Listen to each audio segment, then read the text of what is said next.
we had a meeting with our powerlifting team, and one of the kids, again, not naming any names, but it was really clear that this person was playing video games while they just mute us, and they're either, if you can see them, sometimes I'll try to replicate it. They're in the corner of the screen like this, or you just see it's their phone, and you just see the ceiling, and they're like doing something else. So it'll be interesting.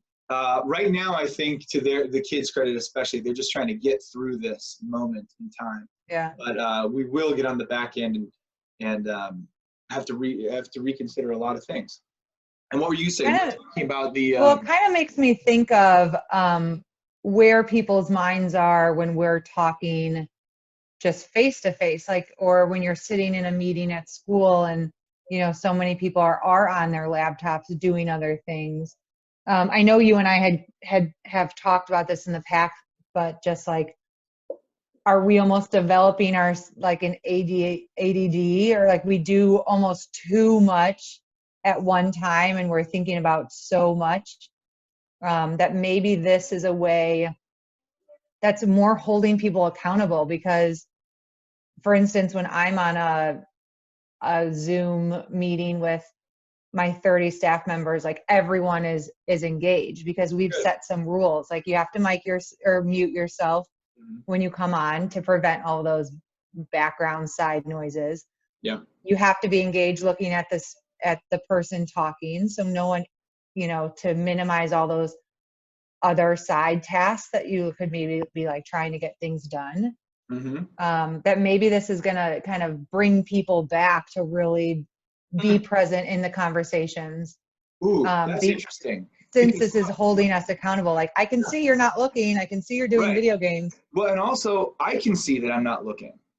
That's an interesting part, Yeah, like when do we ever? If I'm distracted, if I'm talking to you, but meanwhile I'm over here, like I have to confront that now because of the way that these things are set up. That's interesting. Yeah, you never have these conversations by looking at yourself. It's a very different way to interact. So I agree with you, because I've noticed, even you notice your facial expressions, or like, oh man, I just touched my face, and we're in a time where we're really not supposed to be touching our face. Like, I play with my beard a lot. How interesting. Yeah, but like I didn't have one before, but you're right. Yeah. You're right. You become aware. Right. It's interesting. And I think with this though, we are gonna have maybe more time for people. And like you said, maybe this platform's gonna be used more if we don't see people. But I think this platform's also, I've heard of people doing like Zoom appointments with their doctor. If you don't have to go in and get. We'll have to get better at that stuff for sure. Yeah. If you don't have to get your vitals or things like that, or you just need to do a quick check-in, that could maybe be something in the future. Think about how that will revolutionize the healthcare system. Yeah. Like, think about that. So if I say, look, I want this mole checked, and I just like. They may say like, oh, I see, blah, blah, blah, but hey, why don't you come in? Or no, it's fine. You don't need to come in. And you're right. So I'm trying to think about that. We don't have to reimagine the medical field. We're going to focus on education today. But stuff like that is real. So it's because why do people, what's the barrier to behavior oftentimes? It's like, you think about how much time it's going to take, how much work it's going to be. I got to drive over to the whatever, if it was as simple as, if I could go to the doctor just like here, I would get a checkup, all the time, whatever, Right. And it could just be a screen. So look, hey doc, I wonder, is this worth me coming in? And instead of having to make an appointment, drive to the facility, sit in the waiting room, fill out the forms, to have them say, you're fine. You could just be like, either you're fine, or hey, let's schedule an in-person, because I don't want to be wrong about this, is what the doctor might be able to say. Yeah. So I think if like you're saying, if we keep this attention to the human element, right? If we become more self-aware of how we're interacting with people, we keep attention on the human element, it could revolutionize the way we do we could just be far more efficient. I think a lot of people's fear of increased efficiency is that it takes the human out of it. But if you know what I mean? But if you can keep the human in it, so if we're very self-aware of how we're communicating to the person, even if it's through a screen, you could Right. really speed up operations and be efficient. So I don't see why, and I wonder, maybe we should have a doctor on for coffee, but I wonder how many doctor's appointments are just like, you're fine. I don't know the answer to that, but I wonder. I don't Well, know. you think about too, just like even from like a mental health aspect, there definitely are vitals that probably need to be taken, but this could be just like really good, teletherapy. No doubt. That might work better in some cases, depending on people's situations. Our mutual friend Eric Taft, his wife Joanna, is doing that a little bit now. And I think some of the greatest inventions of all time, some of the most meaningful steps forward in civilization have come out of real disruption. So I think this is one of those times. We need to do this, so we do. Then we work to make it better. Things go back to normal, and all of a sudden we have this incredible tool that we can offer people. Like you said, the mental health stuff. We've both done work on that side of the world. Could you imagine if it was? Think about mental health. You're feeling depressed. Say someone's feeling really depressed, and they're just in it, and they so in it they don't even realize they're in it, and all of a sudden they say, well, maybe I should see someone, but where do I go? How do I do it? I got to call. They can't see me for another 2 weeks. Is my insurance going to cover it? All this stuff? What if you just jump on a call like this? What a major step Going forward. through those steps are exhausting. For sure. And And especially people if you're like trying to give up. Totally. And is it fair to say one of the symptoms of depression is what they call avolition, which is just loosely lack of motivation? So you're telling me I'm feeling down. It's going to take me 10 steps to not, to get support. This could be, Melissa, that's really good. I agree with that. Yeah. And okay, so anyone who might be watching this, not recognizing who is talking, Melissa Leahy Davis Brody is an elite middle school teacher. Elementary school. What? Elementary school. Oh, elementary. That's right. Third grade. Well, could be an elite middle school teacher if she wanted to. I'm sure.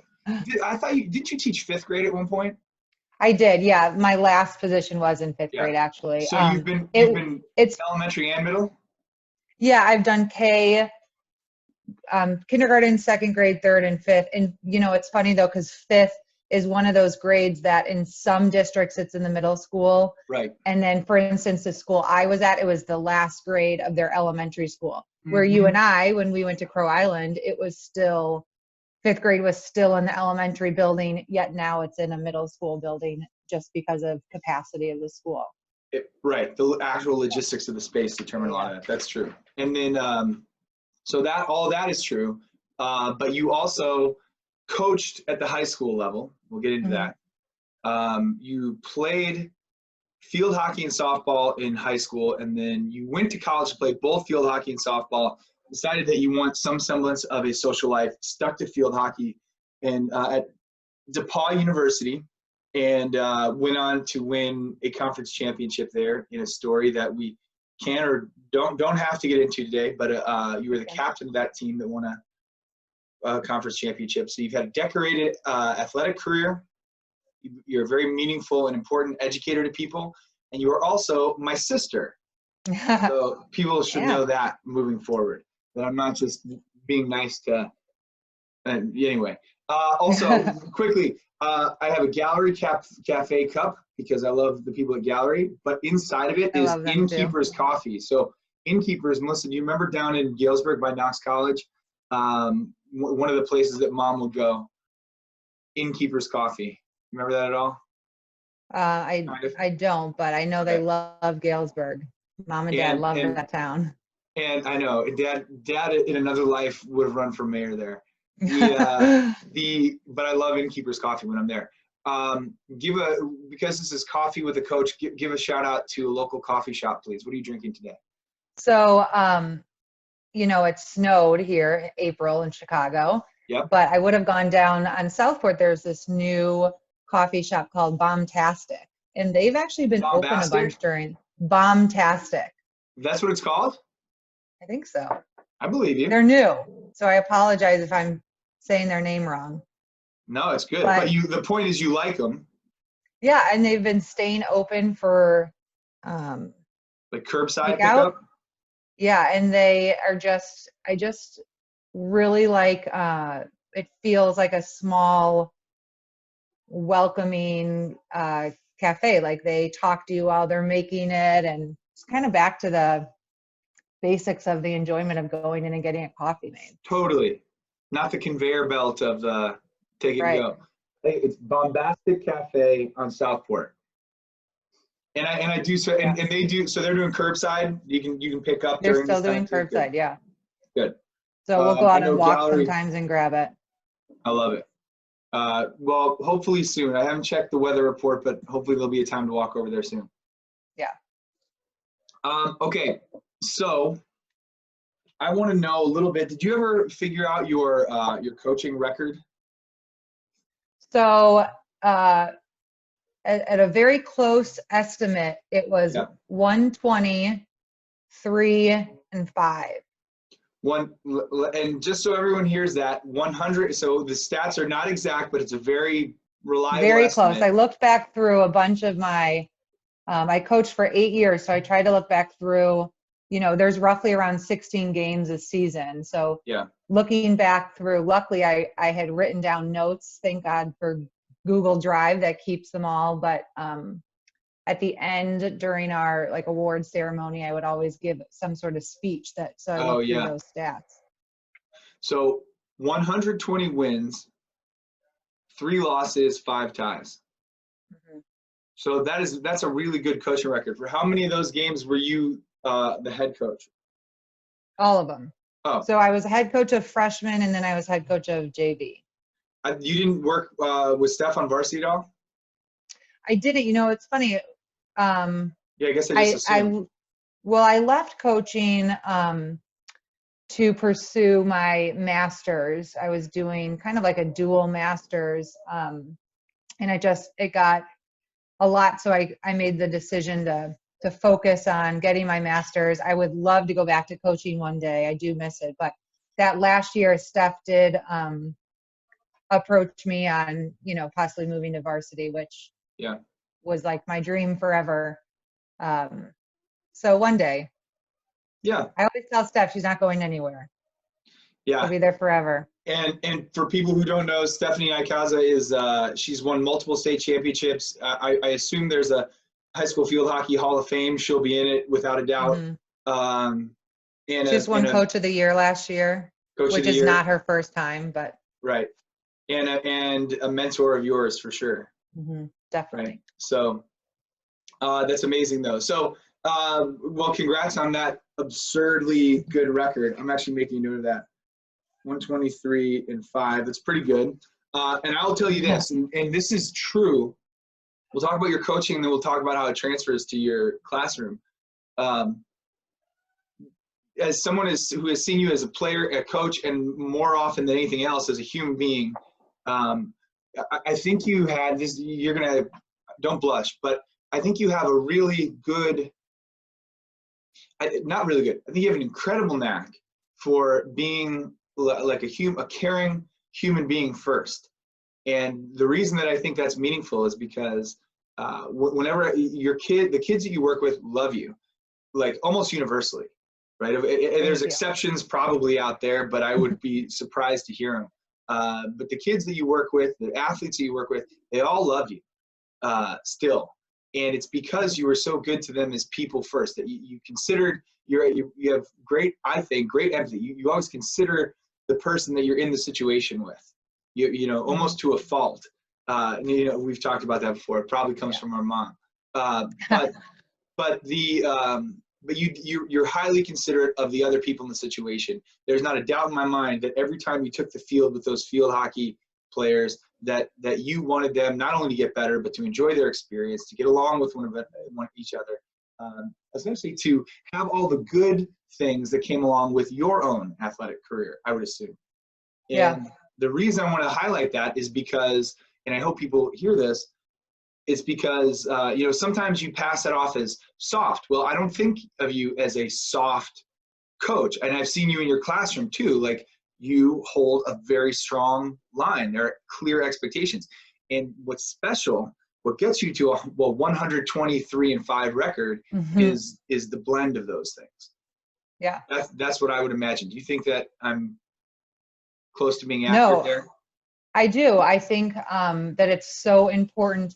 You know, when I was first hired actually at New Trier by Mortier, and Randy said the same thing. Those are two athletic directors when I worked there, but they, you know, I was first hired as a freshman coach, and that the big takeaway there is that they, you know, my goal was that these girls loved field hockey and they loved coming every day. That's the outcome, of right? Of course, New Trier, this high standard, we want to win. We, you know, we work hard. Yes, definitely high expectations, but the goal was that these girls loved coming to practice every day. And so I've kind of taken that, yeah, just into my classroom too.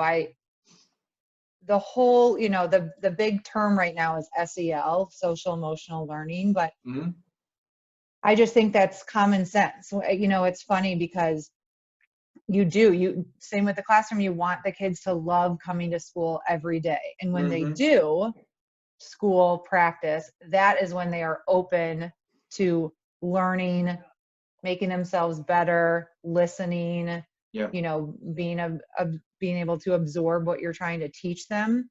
If they don't, then you're kind of stuck trying to almost battle with getting them to absorb what you want to teach them. You know, it's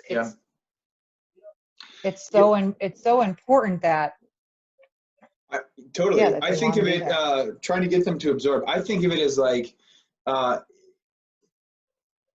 I'm trying to come up with a metaphor on the spot. Okay, so you're you're moving, and you're trying to move. I'm sitting in a big wooden chair. If I had to move from this apartment, and I have to go through that door, I have to take this through that door. I'm trying to get information. This is what the metaphor looks like, from point A to point B, to get it from location A to location B, to get it from the teacher to the student. And I think what a lot of the SEL stuff accomplishes, if you do it well, a trusting and welcoming environment full of communication and gratitude and grit and growth mindset and whatever the heck you want to call it. What that does is that it might open that, and I'm looking at a door, it might open that door a little further. Because you can think, if someone isn't comfortable in their environment, if they don't feel like Mrs. Brody has my best interest in mind, if they're worried about being judged by their peers all the time, the door is probably open, but not quite as much. So then you are tasked with getting this stuff over to the other location, but yet you might be able to do it, but you got to really squeeze it through the door. That's why I think we talk about absorption. That's what I think a lot is like, you know, people talk about a square peg in a round hole. Everyone is capable of having a chair in their house. I hope this is not too strange a metaphor, but everyone's capable of it. And the question is, how open are they to that process, I suppose. Yeah. I might never use this metaphor again, but I'm. But you just, it does like, you know, make sense. it just in life too. Like, you have to enjoy what you're doing, and if you don't, then what are you doing? You know, like use your talents into something that you enjoy. Okay, so I got to pause you there though, because I 100% agree.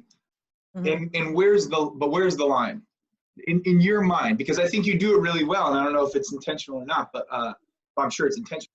But like, you wouldn't let your kids just, like, if your kids came in and said, I enjoy candy and spitballs, you wouldn't have a classroom that allowed that. So how do you define?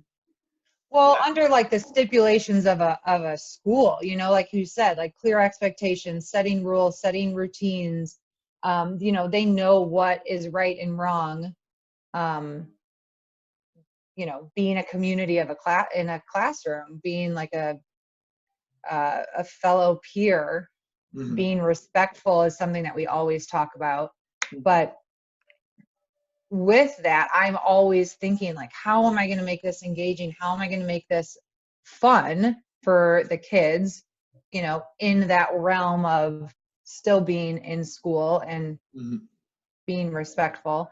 You know, right now we're like reinventing the education wheel because we're all this e-learning is just, it's wild. Like I just had a Google Hangout meet with my students. I meet them every morning. And like you said, that face-to-face is really important. I also had started doing daily affirmations with a student who did struggle just like being positive with herself. So I meet with her every morning and we still do our daily affirmations You. to That's so keep that cute. going. And Just to tell us think about that, because positive. that's such a good habit that everyone could do. Right. What does that look like? Well, so what this student particularly is really smart, so caring and nice. You know, she's an awesome little kid and she is just really hard on herself. So I noticed that and I, you know, started with me saying positive things to her, like, you are a really good learner, you're a good friend. And she had to repeat them back to me. Just kind of like this technique of trying to get her to speak positively about herself since she wasn't. And then we rolled into her saying it on her own. So not me feeding it to her and her saying it back. She's coming up with it. So it can be really quick. She can give me like 5 things that she feels like she's good at. Sometimes it's more, sometimes it's less. And then we give each other a high five and say, we're gonna have a great day. That's So awesome. I see a difference. She literally like will come to me kind of like, you know, we talk a lot in 3rd grade about, you can tell how someone's feeling, like her shoulders are down, looking just kind of sad. And she'll like skip away happy after. That's awesome. And there was even mornings at school where maybe the morning was super busy or something where we didn't do it right away. And she'd come up to me. We always call it our morning. She's like, we need to do our morning. So you could tell it was something that enjoyed and wanted to keep doing. It meant something. Yeah, I think it's amazing. And it's so subtle. I'll tell you right now, the odds of her ever forgetting you in that practice are low. So what, Yeah, you know, I was just going to say, it's funny because, you know, if I was at a meeting or something, we had a sub, you could tell, you know, the next day she'd be like, we didn't do our morning. So we had a conversation, you know, I'm not with you on the weekends, or I may not be here one day with a sub. So how can you, you know, sit and do this on your own before you get started in the day? I think that's like the next huge step. Huge. Of not needing, you know, to do it with me, but totally. I love doing it with her right now, but so I started, go ahead. Well, I'm picturing another metaphor, sorry. But I'm picturing like teaching a kid to ride a bike. And like, you know, and what an amazing, you know, you're going from sitting on the front steps, like, I don't want to try it even, to on the bike, to enjoying it, to like all of a sudden I picture, you know, just those pictures of you sort of guiding, and then you've got to be able to let her go, you know, because she's got to be able to ride it. At that age group, what a clear demonstration of that sort of like encouragement, scaffolding, but then ultimately empowering. She's going to go to 4th grade. Yeah. That's right. That's wild. I'm sure she's very grateful. And so, okay, are your kids in 3rd grade right now, are they can they handle that stuff? Or is it parents getting them on the Google Hangouts and stuff like that? Like, how adapted? So we actually use a platform called Seesaw, which is awesome. And it's really kid friendly. And we've done it in school before. So they already knew how to do it. Yeah. So, you know, there's definitely things that the parents need to help them with, but a lot is on their own. So they're posting pictures of what they're doing, or videos, or writing their opinion essays that we're working on right now. Yeah. That's so cool. And our school was pretty awesome because this was kind of rolled out. We weren't sure in the beginning how long we'd be out. They were able to go back and get their iPads from school. So hopefully that's helped families to, especially, you know, just be independent. So it's been cool to see. You know, my favorite part of it, honestly, is those students who I really have to push to participate or call on. This platform, you would like this idea, has been, they're like amazing and so vocal. And taking all these videos. It's so Hmm. cool to see. Why do you think that is? I don't know how to use it. Is it because they're recording on their own? Yeah, so I think it could be something, you know, of this, like whether it's confidence or, you know, being nervous of maybe how your peers react to you, where Mm-hmm. in this setting you are by yourself, you know, taking, you know, just sharing your knowledge with an iPad. There's less of that. Yeah. Whereas some of my really outgoing are a little bit less. Maybe they Huh. need that like reassurance from their peers, or like the Yeah. head nods from people when they're talking. It's been really interesting. That is really interesting, because you just Yeah. think about when you think about levels of motivation, like literally, what is one's motive? Clearly, I don't want to psychoanalyze your kids, but you can envision a scenario where one kid is plenty smart, and their fear of being judged by their peers is holding them back Mm-hmm. from engaging or from Yeah. speaking up.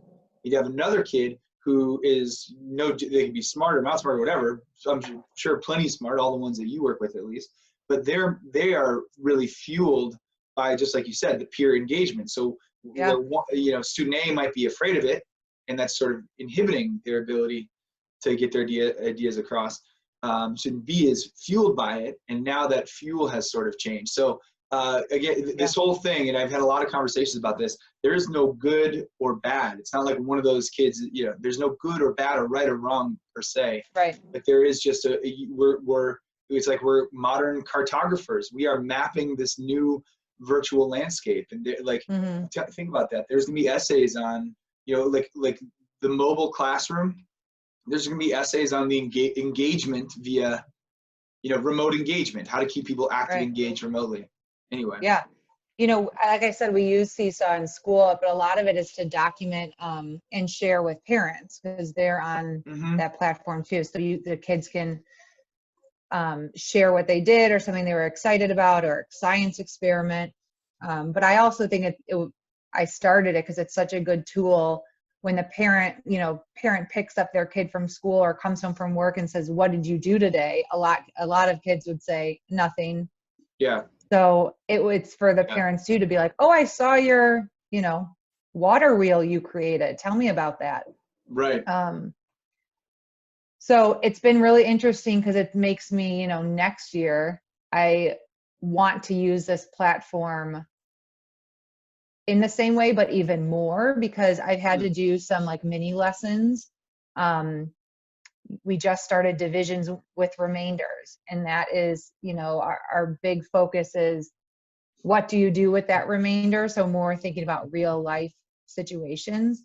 So I had to do a little mini lesson, but how cool is if I do that and then they go home to do their homework, they can rewatch that mini lesson at home to support them with their home Really good. learning, Yeah.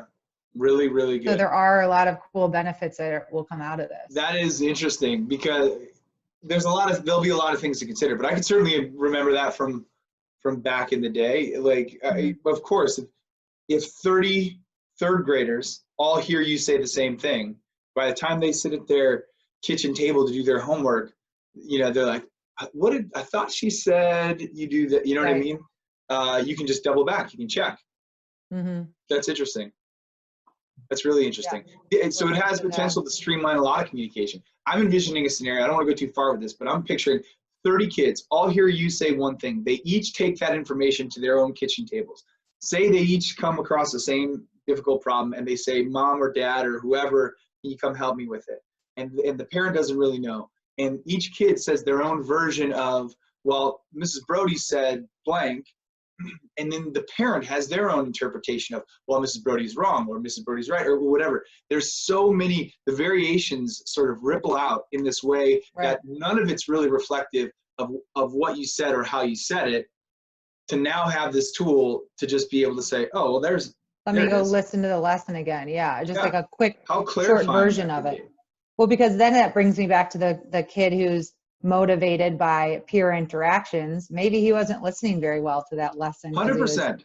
Chatting with his friend next door. And you wouldn't want, this is a bigger conversation. You wouldn't want to them say, "Oh, I don't have to listen in school because I'll listen to the lesson at home." you know, you wouldn't want to get into that either, but you're totally right. Because at every new stage, there's another set of concerns. It's 100% right. If you, in fact, that is, so I'm pretty convinced of this. I think health education, you know, physical education and health have been sort of challenged in a lot of states, which I think is, that is its own conversation for sure. But health done well, physical education done well, I think it's the only universal class. That's what I think. Everyone should have the tools to be healthy and well for a lifetime, and you discuss what falls within that. I think increasingly we should consider things like, in the same way that we have sex ed, sorry if you're a middle school teacher, there should be tech ed. You know what I mean? There should be, we should educate on the complicated, because there's so many people right now, and actually I'm sorry to say, use this term to a family member, but sex ed, there's like, you know, there's an abstinence education approach. There's like all these variety of approaches, and a lot of people are discussing how to do it well. Technology feels the same way. There are definitely some people out there who say, no, don't do it. Do not go on social media. There's some, like, in that way, abstinence educators on the phone. Don't put your, whatever. I don't think it can be as cut and dry as that. This technology is going to stay, whether it's Instagram or Seesaw or whatever. Screens are part of our lives now, for better or worse. So showing people how to appropriately identify what their goals in a situation are, and then make sure that their behaviors map onto that, to give people control over the tool, that is probably going to have to be our aim. Just like you said, if you're using it to clarify and to ultimately enhance understanding, can be so powerful. If you're using it, like you said, oh, I don't have to do this because I'll just check in later, that would be a mistake. But then it's on us to explain that. Yeah, totally. I'm doing a lot of that little, like, you know, mini lessons of, you know, don't respond with 100 emojis. That's not how we respond to someone. And especially in this, and I've said, you know, it's different than maybe, I don't know if my kids have phones yet, but it's different than just texting a friend back some fun emojis. This is more of a school platform where you need to respond respectfully with full sentences. So I think that's important too, like how you make yourself look on these platforms. Considering, it's an interesting, considering how you look.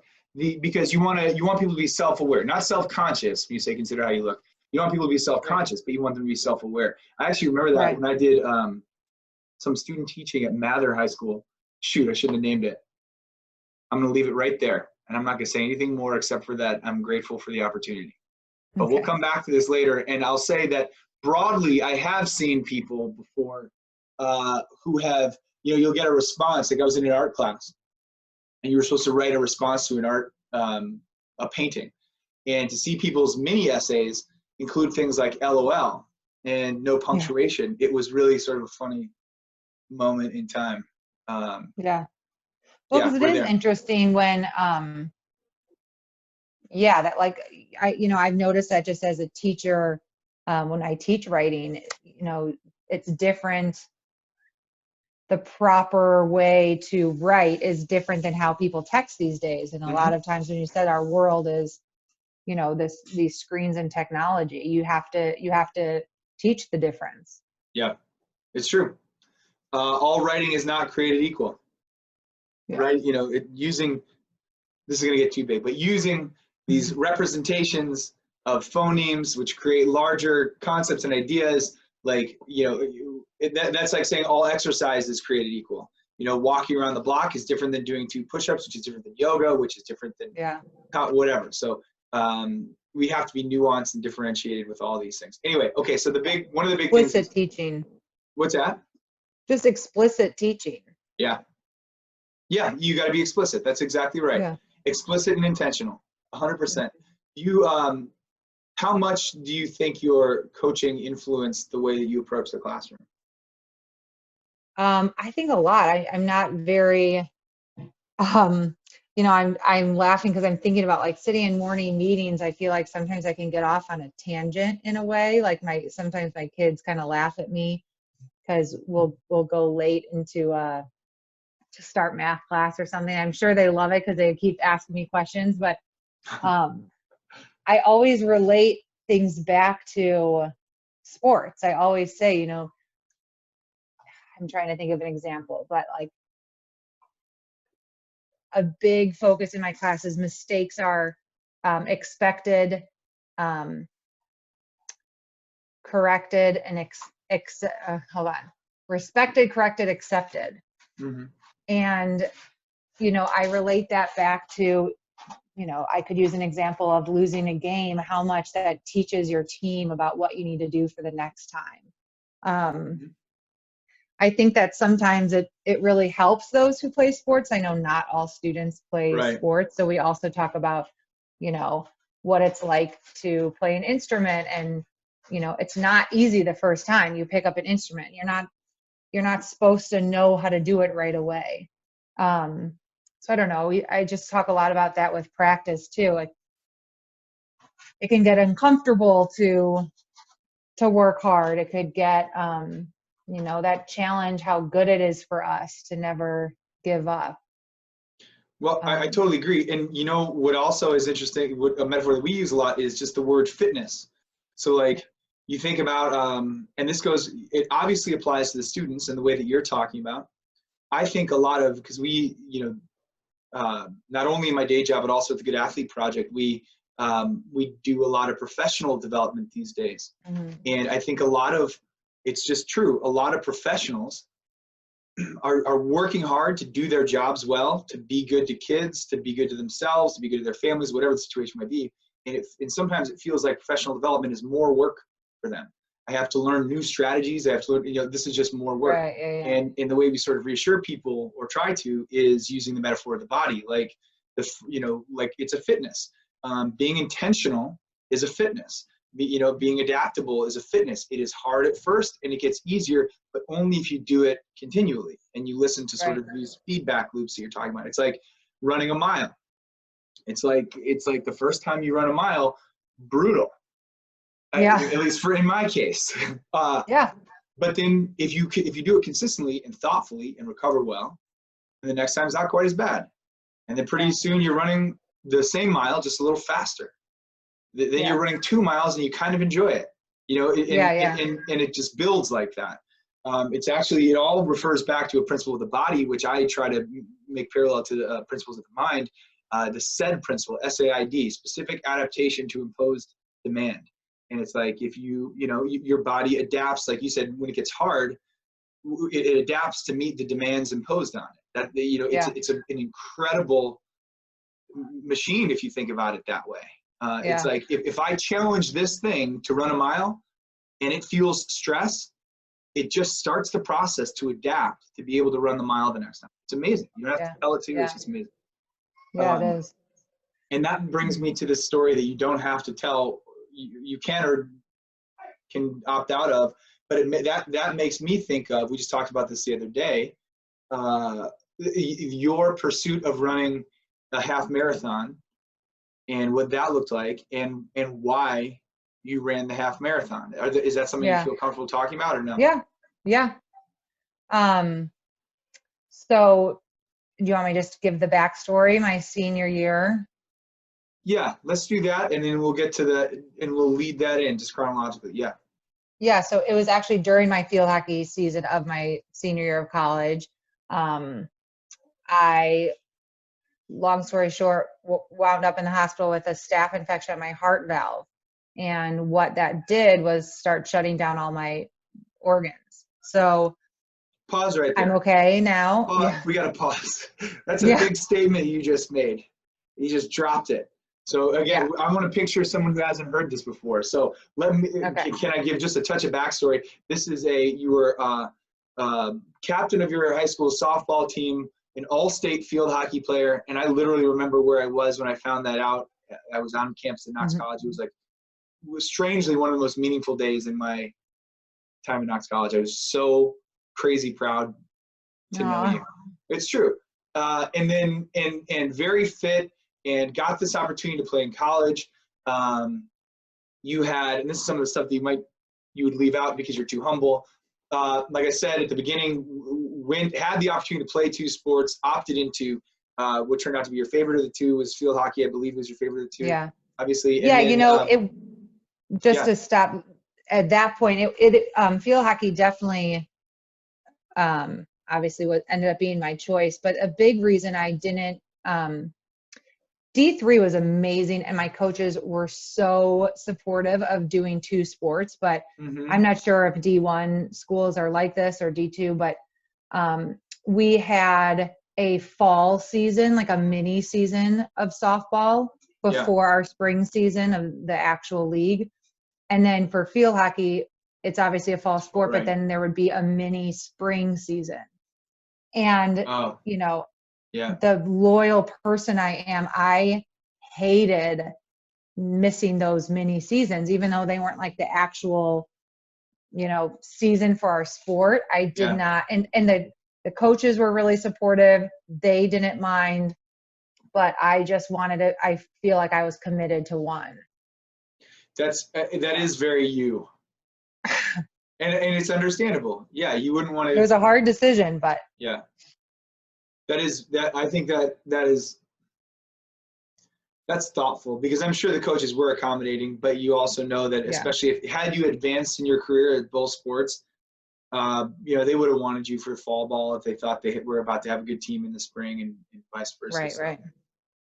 Yeah, there's a huge connection that was, you know, made, and I guess didn't want to miss out on that either with each team, you know. I don't want to be like half in it. I don't know. No, I get it totally. Yeah, Yeah. There you go. Because even if the coach is okay with it, it's still like, well, there are 20 girls who know that you're not there, and they can forgive you, but you know that they know that you're not there. I don't know. I get it, and I see where your mind would take it totally. So, but ultimately, you focused on field hockey, and you were good. You were. Did you start all 4 years? Yeah, it's pretty good. And then the last game I saw you play, was it the last game? The last game or the second to last game? Do you know the one I'm talking about? Yeah. The broken ball. Yep.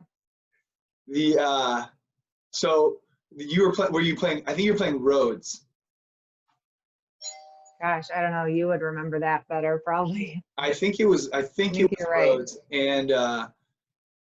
and we went out to Greencastle, Indiana to watch you all play. And before the game, you're in a shoot around, you broke a ball in half. Yeah. which apparently it happens, you know, whatever, stuff wears down. But I was convinced that you just demolished it. And so you broke a ball, which you have to hit the thing hard for it to break in half, of course. So in a just warming up, shooting around, you broke a ball in half. And then that turned out to be sort of a good omen, because you also went on to score the only goal in a 1-0 win over Rhodes. Yeah. Yes. So that was the last game that I think I saw you playing. Later that season, right? You muted for a second. Yeah, later that season. Sorry. You started to not feel well. Tell us more. Yeah. So I actually thought that I had always heard of athletes being severely dehydrated, like having to be hospitalized for that. And I specifically remember it was September, and it was, you know, getting chilly out, but then there was this practice that was really hot. And I just remember thinking, like, maybe I didn't drink enough water, maybe I didn't hydrate enough, because I woke up just in the middle of the night with kind of every type of sickness feeling you could think of, like sweating, chills, headache, nausea. So that's just what I thought it was. Like, I was trying to drink Gatorade, I was trying to drink water, whatever I could. But I ended up being at school a whole week before I finally went home. And that's when I went into the hospital and had found out that all those feelings I was feeling that whole week was the whole, my body pretty much shutting down. Your body was like, what the heck is this thing? Yeah. And this And was in the, am I right to say this was sort of in the midst of, or right before maybe the whole MRSA thing? it was right before, because I Yeah. didn't know about any of that going into the Yeah. hospital. I didn't find out about all of that, tragedies of especially football players passing away until after I got out of the hospital. Yeah. It's really scary. So you had Yeah, this it was, thing and it nestled on the wall of your heart. yeah, which, I obviously had to learn a lot, but staph is all over us. It's just a bacteria. And when you don't take care of a cut, staph is what makes, kind of like infects that cut. But Yeah. I had no infected cuts. I didn't have anything. So they weren't quite sure. I think you could like breathe it in there. It just was like maybe I had a cut that had soaked into my blood system right away instead of infecting my skin. Mm-hmm. Just very wild. So yeah, it nested on my heart valve and it was pumping through my body.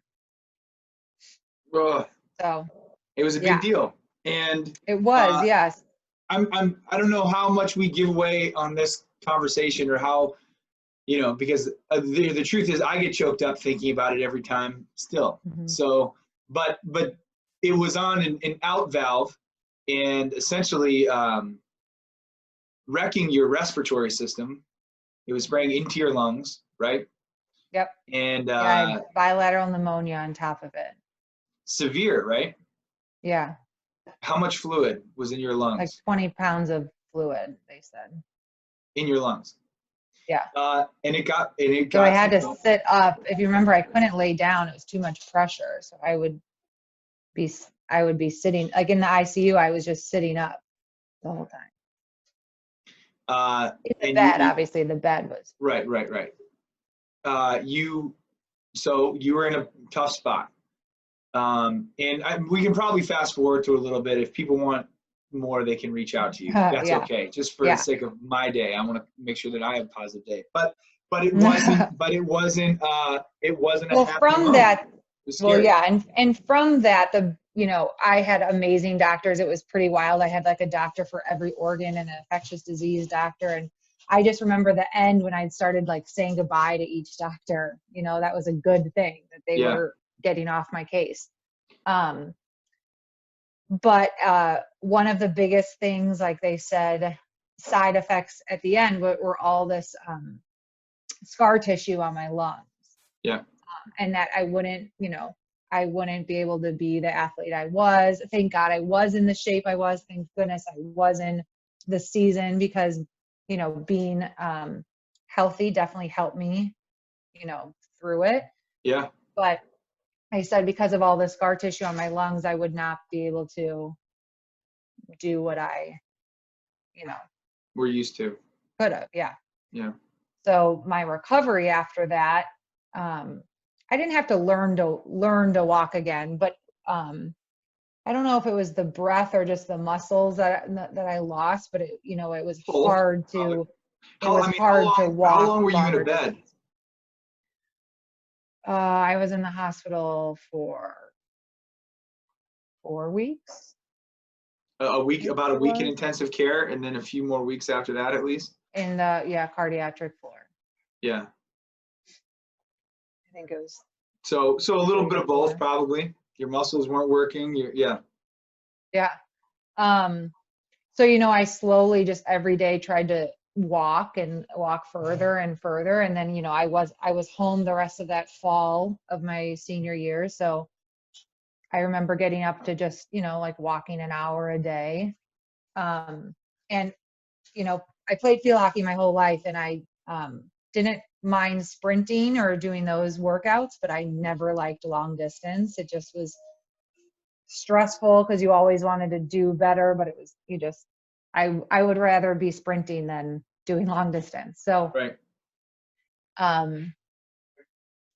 Fast forward, I trained, and a year after I had been diagnosed with a staph infection, I ran my first half marathon.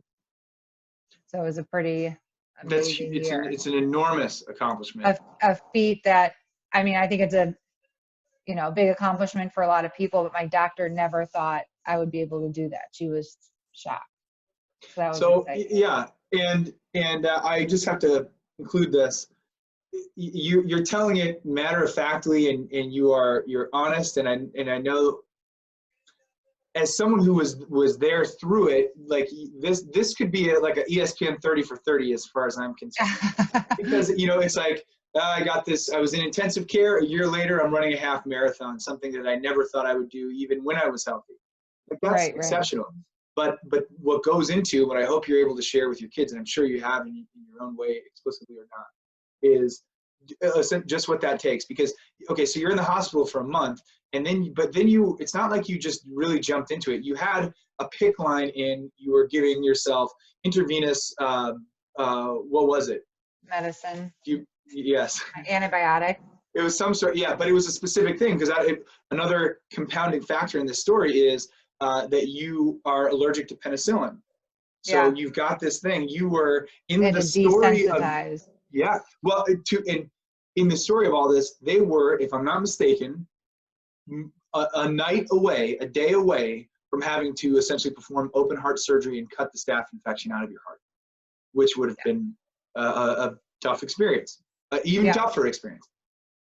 You're allergic to penicillin, so instead of doing one of those two things, if they gave you sort of, I don't remember the name of it, but they gave you sort of a cousin, what they refer to as a cousin of penicillin. Third cousin of penicillin. Yeah, and sort of slowly onboarded it to see that if you were allergic to that or not, or whatever. And then that PICC line, which is literally a line, it starts somewhere in the arm, right, and then goes where? Yeah.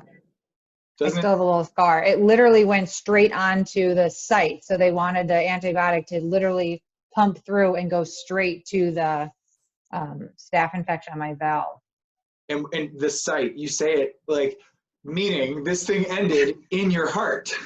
Yeah. Like this line went into your heart. Yeah. So this is no small feat is what it comes down to. And so before you started training for the half marathon, before you got sick, what was the longest you had run nonstop? Oh gosh, 3 miles. Like a 5K? Yeah. Yeah. And a half marathon is what, like 5Ks? Yeah. I don't even, what's the half marathon? 13.1. Yeah, it's that math. So 4 5Ks back to back to back to back. So anyway, incredibly impressive. And we could have spent a whole day on this conversation alone. I'm telling you, when I try to tell it to people, the story to people, sometimes I have a hard time doing it. Yeah. Because it's crazy. It is pretty wild. Yeah, but you're out of that now, and you can use that. That's like that is a place that you've grown from, that like you can refer back to. That's a source of strength now, hopefully. Yeah. You can share with the kids. Speaking of kids, where's my nephew? Let me get him. Is he waking up? Yeah, he just got out up from his nap. So just he's now? Gonna come over. Yep. This is timed Eating well. a snack. Yeah. Yeah, he's a good little guy. This is Charlie. For those who don't know him. Hi, buddy. Hi. Hi. Who is that? Hi. He just got excited to see you. I know. What does he got? He's got apple, banana, strawberry with yogurt. It's a good choice. Who is that? Yeah. He's gonna be he's gonna be so good at technology when he grows up. I know, it's weird. He like gets FaceTime now. Who is that? Is that your uncle? He's saying hi? Hi, buddy. That was kind of a wave. Oh, he dropped his food. All right, Malou, I won't keep you from your family all day. Will you do me a favor and give people advice for this time? I'd like to start in this time, but you can give whatever advice you want. Advice in terms of like advice that I can do right now, especially since it's something that I think everyone is trying to work on, but just Yeah. see the silver lining, see the positive in what's going on, because it is so hard, the unknown, the waiting, the scariness of, you know, what's it going to be like when we go back, or keeping yourself safe and healthy, but try to enjoy, you know, maybe this time to step back and relax or slow down, or, you know, my silver lining is that I get to be home with Charlie, which I wouldn't have been. I would have been working. You know, see the positive, maybe reconnect with people who you haven't talked to in a while. Yeah. Try to make it a positive instead of a scary, I guess. There's not much we can control with that. Well, Right? Lou, you just identified two really important ideas, I think. One is the idea that, you know, control what you can control. Don't get too tied up in the variables that are outside of your control. And it sounds like, you know, people always go back and forth, and I used to give you a hard time back when we were kids, and you would put things on the computer like, today is a beautiful day, 5 exclamation points.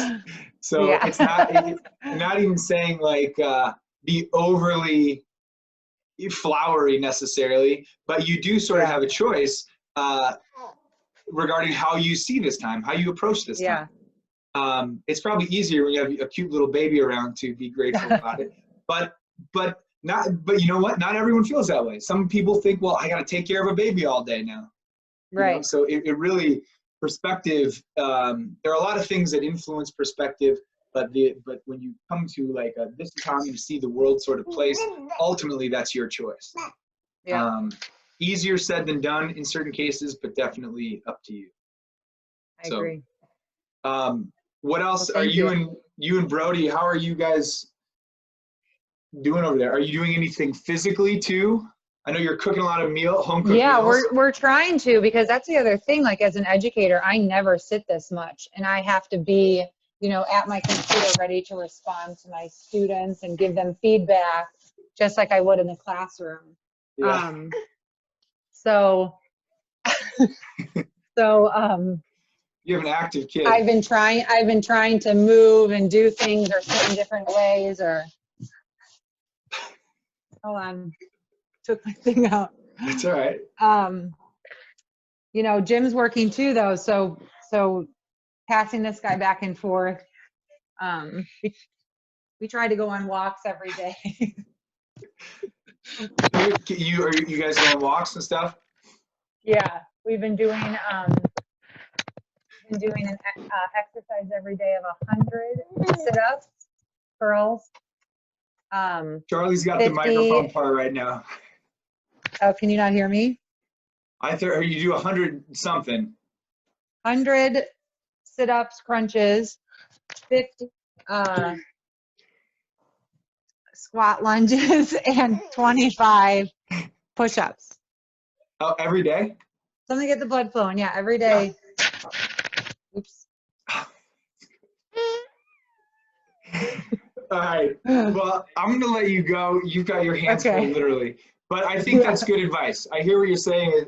Keep moving, yeah. Stay active, have perspective, and enjoy this time as much as you can.